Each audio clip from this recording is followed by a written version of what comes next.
Welcome to our second podcast. My name is Anirudh. I'm here with Visha. She's just started her business, and we are excited to learn more about it. Right. So, Visha, when did you? Quick question: when did you move to United States, and what was your early experience like? When I talk, like, how did you find United States when you came in? Yeah, um, I came in 2013 Okay. and I came here to do my MBA. Oh, nice. So it was actually a very structured path. I had a Mm-hmm. really good experience, to be honest, when I came. I was in Chicago. Okay. So I was in a full-time program. There were a lot of people like me. So there was a lot of company that way. So Mm-hmm. it was really nice. So it was like a 2-year program. You basically take the loan for business school and then you study and you have fun. So it was really good. Mm-hmm. But I was there for 2 years and then I started working in 2015. Oh, that's nice. So, what was your background like in India? What did you actually do? Or Yeah, so I did my engineering in electronics and communications, okay. and I was actually in like a hardware design engineer. Oh, nice. So I was at AMD back when AMD had like That 10% market share and Intel had like 90%. yeah. So I worked on a lot of silicon, like the VLSI stuff. That's what I was working on for a few years, and I was at a startup in India, and I always was very inspired by figuring out like we were in engineering, you're so deep into a problem, and I would always figure like why does AMD only have 10%? Like Yeah. what are the product decisions we make? Mm-hmm. A lot of projects used to get canceled just because of the market pressure. That's right. And we used to work on, like, I used to work on the physical design side, which is very Mm-hmm. close to silicon. Mm-hmm. So the gate length matters a lot, right? Which nanometer it is, and like so you're always trying to innovate. So I used to always be fascinated, like how do these companies decide what they want to do? Like how do they decide the strategy? And I thought getting an MBA would be a good idea to get To some understand the business. foundational knowledge, right? Because Yeah. never grew up with that. Mm-hmm. So that's when I thought like I should maybe apply to business Oh, schools. wow. So from there you got to Chicago? Yeah, so I went to Kellogg, which is Okay, in Clark. Evanston. Okay. So, and then, it was a 2-year program. It was a dual degree, Yeah. MBA and like a master's in engineering or something. Ah. But it was still 2 years. Uh-huh. So you basically did more credits for the same money. And I thought, okay, that might be okay, deal. Like I'm not For spending sure. more. So, and I wanted to get into like product after that. So I thought like that would be a good place to, because firms like IDEO and stuff used to come there. So some design thinking, and they had some focus on those kind of areas. I thought it would be a good idea to like try that. Sweet, sweet. So from there to Chaibáz, can you tell me what Chaibáz is all about? What's the story behind it? How did you get started? With the chai idea, it was just I thought something that I can get started on my own, and I did a lot of like market testing actually, like September through December, got really good feedback. And so I thought like there looks like a real gap to me, so it's worth trying. And there's no way to know until you like put it out in the market. For Like sure. I'm just gonna try it, and so that's just how it started. That's awesome. So, how can you say your Indian background influenced Chaibaz? Like, did did did that have any role to play with it, or how did it I go? mean, chai is Indian, right? That's So the true. product itself is. I think the main thing is, my interest, my passion has been in wellness Mm-hmm. for a long time. Mm-hmm. Whether it's around fitness, whether it's around beverage, whether what you put in your body. So like wellness has been kind of that area that I've always been on the side, very interested in. And then when I started looking at, okay, what are where are the problems, Mm-hmm. just like as a PM would, and I think we grew up on chai. So like for That's me, true. it is a very Yeah. standard. Uh-huh. There's not. It's a no-brainer. You For make sure. 3 times, 4 times a day in the house. It's like a regular thing. Mm-hmm. And I think in the states, this original chai is not available. It is not understood well. Mm-hmm. Mm-hmm. And chai latte is a different drink. For sure. And here, like in the Bay Area, there are still more options with like you can get in Indian restaurants and things like that. Mm-hmm. But you don't. Very few people kind of still know about it. It's like That's people true. who would go there, like mostly Indians. Mm-hmm. But otherwise, it's not really a well-known drink. For sure. So a lot of Indian background had to play with the role because the way we make it is all traditional. Like we actually make it the right way. Uh-huh. So it is the original Indian drink. Okay. So there's a lot of credit to the Indian background. Do you mind? Do you have any secret spices in it to make it flavorful, or what Yeah, so exactly is it? I mean I experimented a lot. So as a true PM, I've done a lot of experiments because you can play around a lot with spices. But finally, where I've come down to, I do about 4 or 5. Okay. And so that's like cinnamon, cloves, and then cardamom, and ginger, and I use a little bit of fennel. Okay. And then for sweetener, I use everything unrefined. I don't use sugar. Like so, it's like some mix of we do jaggery and we do a couple of other things. So yeah, I think the recipe is no secret. Like everybody knows how to make it, but for me personally, it has been it just if you try to make it at home, it would take me 10-15 minutes to make it, and that used to be a huge detriment to make, right? Like I would never make it when I was at work. Like it was just somebody would make it for me, it'd be great. And so we experimented a lot to kind of come up with the taste that appeals to a broad number of people. And that's the testing we did. But those are the spices I use. Oh, that's great. So you mentioned Bay Area. What inspired you starting this business in the Bay Area? Why exactly? Why this location? Well, primarily because I'm based here. Okay. Now I think if you build a product which is purely software, then distribution is not like there's no local aspect to it as much. You can just launch it to the whole world overnight. I think here there is definitely the location constraint. Now all of the testing that I did in the last like September through December has been in the Bay Area. Okay. So I had a very good feel for what people think, what people want, what do they like, what do they don't like, where it's working, which audience is not working with. And so I thought like the way to launch it to start something would be like if I just constrain it to this location initially, and then you have to get to a product market fit. If you feel like there is validation and you feel like it's working, then I think scaling can be figured out because you can do a model that can work. But yeah, I primarily started here because I think also it is one of the places where chai is most understood, at least. True. Even though if in the rest of other states it's probably even less so. That's right. Yeah. No, because I moved here in 2019 or 18. Yeah, 2018. And ever since then, I've not really had that cup of chai which makes me go, oh my God, I'll be a regular here. Yeah. I've always either the sweetness is too much. I've always like sort of it's like chalta hai, let's say. Yeah. So that's where I've not had that. So I think there's a big gap according to me. But apart from that, what gap exactly you saw in the market that you're like, okay, you know what, this there is a big gap, big opportunity here with respect to this, and what made you think that? Yeah, the local restaurants, like the Indian restaurants, they do something which is like it's on the side, one variation, not really a lot of varieties, and they would make it maybe in the morning, and I don't know if you get it fresh or not. It's really a side thing, and I wanted to see like, can we do it as a mainstream beverage, right? It's like the Starbucks version of chai, to be honest. So that's the gap that I saw. And in theory, I heard a lot of validation. Like when you talk to people about it, I could see that there's a lot of like people really crave for something like just you were saying. And so finally, I targeted the companies, like employees in the companies, because I felt like that's where there's a huge, like I can see, like I've heard so many horror stories that people have a chai in their offices, like they've tried to get good chai. Okay. And you talk to like the workplace experience people in the in the company, and they've been trying to figure out like what mix can we get for this group of engineering team. And so it's been really interesting that way. So there was a lot of kind of validation that I did just to understand the demand. And then kind of put things in practice to like start testing it. But that's the gap I saw. I think the gap still exists. True. Now anybody, the flip side is you can think of like anybody can make a chai, of course, yes. But I think it's the accessibility of having it at the time that you want it in an easy enough way. And how do you can bridge that gap? So that's true. Yeah, the real deal is very difficult to find here. Yeah. It's shocking because there's so many Indians out here. It's still very nascent, right? Like there are only few places where you get really good chai. So, but then that gets me to the next question: why is your chai so different from others? What do you have? What's your special thing that people will go ahead and jump to ChaiBaz? Yeah, I think the main differentiation we have is that it is fresh. It's small batch. Is how we make it. So it is not something that we're using a premix. We don't steam milk. We actually do the double boil the right way. What we've done is like we've come up with the precision method that the taste will be consistent every single time.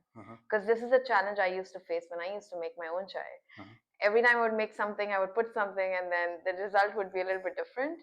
And so I try to come up with like how can we make it very consistent. So it's like now it's everything is very precise from that, at least from the input point of view. And then then I do some like temperature control basically, because getting the texture of the drink is actually a little bit harder. True. So with some temperature precision, you try to see like is the texture the exact, because you're not steaming milk. We actually do the boil, yeah. And so you want to make sure that it's not too strong, it's not too light, it's like the right texture. So we do some sort of like process around that to make sure the texture is also consistent. So what you get will always be like it'll be that drink, the original drink. And the second differentiation is the varieties.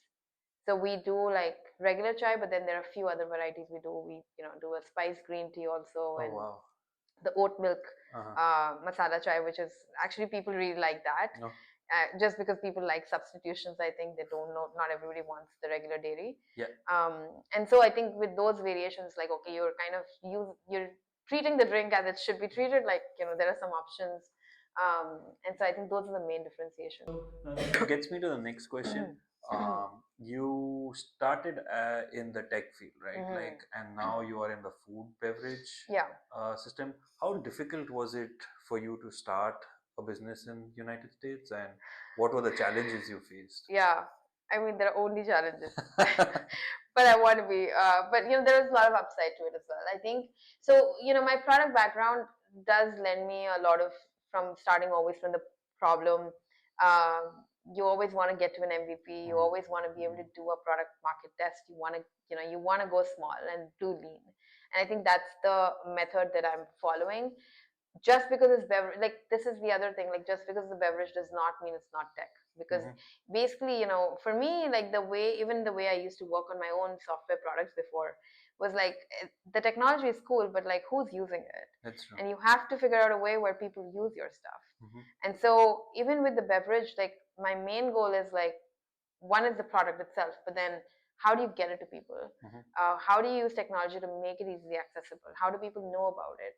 How do they test it or try it? And there's like you use technology to basically enable everything else. And also even to craft, to experiment, to be able to see if you're doing it right, and you can kind of brainstorm different methods and that. But yeah, for me, like I really did not think of it as like, oh my god, this is going to be a restaurant business, or it's just like the way I think about it is like it's a business that I want to make it work. I'm going to use technology where it makes sense. For sure. And then the actual product, yes, that is physical. So there's a tactile thing to it.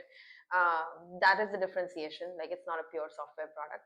But I think my methodology is still very much the way we did product.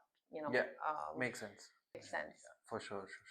So how did you get your first client, and how did you build that trust, saying that, hey, I'm a trustful supplier of chai, contact me. How did you start? Yeah, it's a great question. I mean, I think we're still trying to find our customers and so on. And I think from like it's interesting in my product job, I never went and out like looked for customers, because like at Microsoft or wherever else, like we would do the demos for our products, but somebody else would be getting the customer, doing the hard work to do that. And they could say no or whatever, but I think there is it is actually very hard to go and get customers. Oh, for sure. So I'm trying different approaches, but I think the one that has initially worked, definitely warm intros have worked. So friends of friends. I think the hard part in my case is to figure out who's going to the office. Do you have an office? Do people show up at the office? And if there is an interest in it. But I think through warm intros is where I've gotten my initial customers. Just trying to spread the word through them, and like trying to figure out who's the right person to talk to. But yeah, I mean, I've done a lot of cold outreach also, but I think at least the ones that have converted have definitely been through warm right now. Warm contact. So that again puts. So the previous podcast I did, there was a lot of emphasis on marketing yourself, getting to know as many as people who in the Bay Area. Just go out, talk to as many people as you can, right? Market yourself really well. So you think that is still relevant and that has helped you reach or get your first customer? Yeah, very much, very much. People have to absolutely know what you're doing. There is like, I think this is the other thing I feel like I've not been very good at. Yeah. Again, in my PM job, because you work on a set of features or an area of the product, you own that, you kind of build the roadmap for it, it's all great, and then you try to get customers. You obviously watch your metrics. For sure. But I think when you do your own thing, it's like, how would anyone? You don't really have a brand, so how would people know what you're doing? And you might have some credibility, but like, still nobody's expecting me to start a chai thing, or like, why would they want to talk to me? That's for sure. And so I use LinkedIn as the platform to do that right now, to try to, because we're trying to target companies. So I think that's the channel we've used. It's I think that is right now, it is the best channel for us. And some of the orders actually have gotten through that, just because there were some of my old friends who just saw the post and they said, oh, we want to try this. And I had no idea that they were here, or they were going to an office here in Palo Alto or whatever.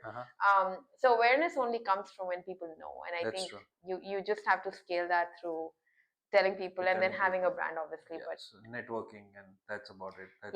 And talking about it all the time, I guess. That's for sure. So that gets me to the last part of our podcast. What is the one skill that you learned from this journey right now? What you did from September to, if I can ask, Feb? Yeah. That one skill which you didn't have as a PM, but as a business owner, you're like, okay, now I've done this. Oh, yeah. I've learned XYZ skills. So what are those? I think GTM is probably the single biggest skill that I've focused on, and I think that was not my strength. It actually, to do cold outreach, the first cold outreach took me a week to send it to the person that I was trying to send it, because it's like, oh, this person's not going to reply to me or whatever it is. And then I have some advisors who were like, wait, you have no idea what the numbers or the ratios look like in cold outreach. Like, if you do 10 or 20 and you think like you're going to get a lot of people coming back to you, that's not how it works. You have to do like, so, when I understood the numbers of like, okay, you reach out 100 people, 10% might sort of accept it, and then 10% of that will actually maybe convert. So it's actually 1% or lower.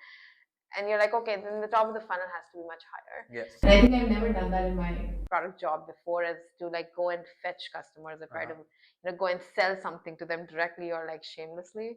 So definitely, I think that is the one skill that you would worked on and focused on. I think it's a very important skill too, but you only get to it when you are trying to sell something, right? What's the hardest decision that you have taken until now, like from inception to now for Chaibáz? Since starting? Well, I mean, it's always, I think the question that I get or people ask me is like the opportunity cost. And I think it's a very hard one to kind of answer, because if you've been working for a while, and you're working in product or whatever, the next, like, the logical thing to do is to find another product job or to whatever, right? And I think I think it's a daily decision of why are you doing this? Is this going to be worth it? Is this, and obviously it's bootstrapped right now, so I've tried to set some milestones on what I should meet to make sure, like, to not be delusional too, right? To make sure, like, if it's working, if you're putting in the right type of effort. But I think the hardest decision really is to, to focus and to give it your all and see that, this is the only thing that you will, at least for now, do. I have a lot of other smart friends who are able to do it on the side. They're working in a job and they're able to work on some ideas on the side, and it works out, right? Like, it's a safe way to do it. I think it's a good idea to do that. I just could not do it in my past job. Just did not have the bandwidth or the motivation either. When a salary is there, you just don't. I didn't have that kind of motivation.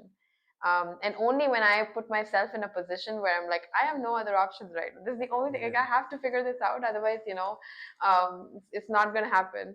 And so I think that's when I feel like I got more serious about it. And then, I think, but that's the hard decision, really, to be like, what is the opportunity cost to this?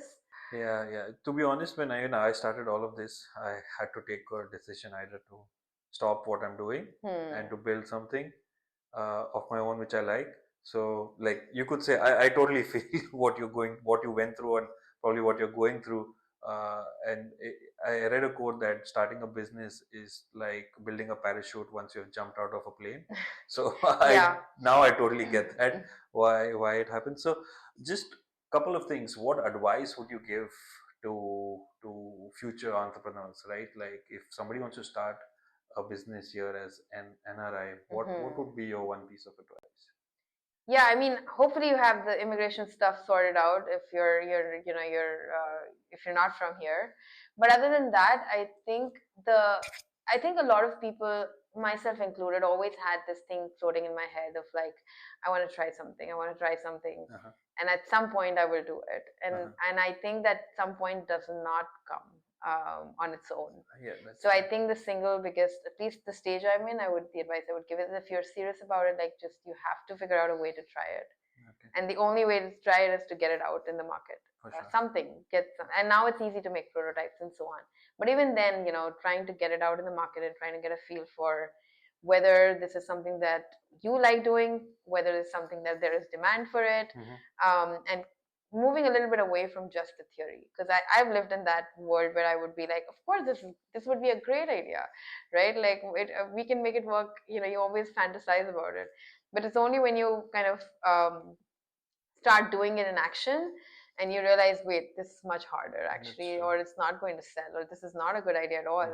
But the only way to know is to test. And I think like trying to get some customers actually, to whether it's as small as it could be, but like whether they're willing to pay or to use the product that you have, like really testing that part. Like so if you're serious about an idea that you want to pursue, like definitely following the lean product methodology, but trying to get it in practice, I think is the number one. Like there's no substitute for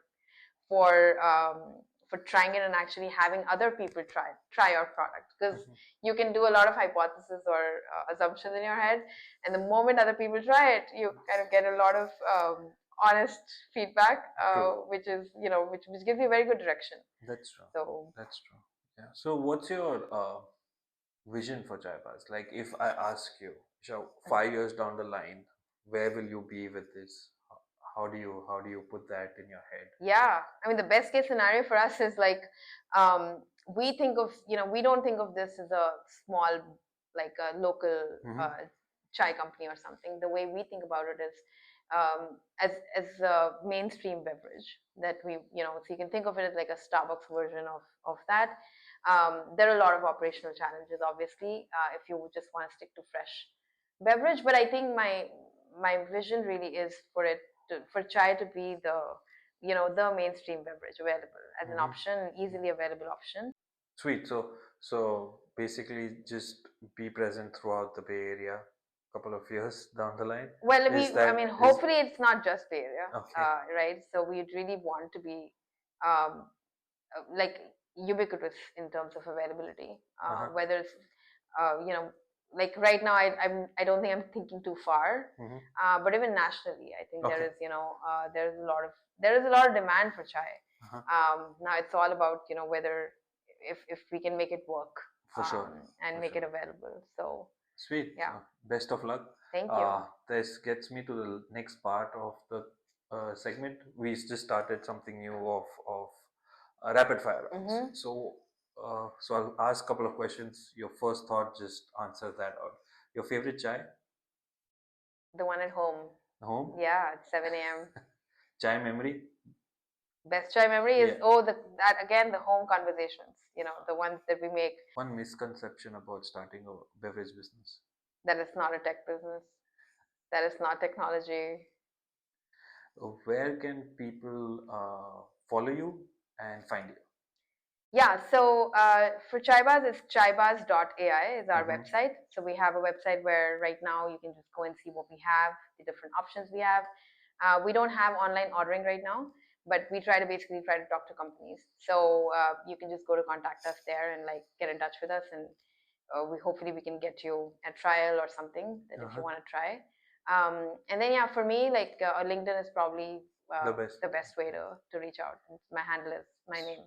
So yeah, sweet. I will attach your LinkedIn if that's okay. I'll attach your chaibaz.ai website, and hopefully you will like, or everyone will like this podcast. With this, we'll have to end our conversation. Yeah, Thank you so awesome. much, Visha. I hope you had fun, and at least with this, there will be a lot more people who would contact you throughout California. Yeah, Best of thank you. luck. This was so good. Thank Thanks, you. Anirudh. Thanks a lot.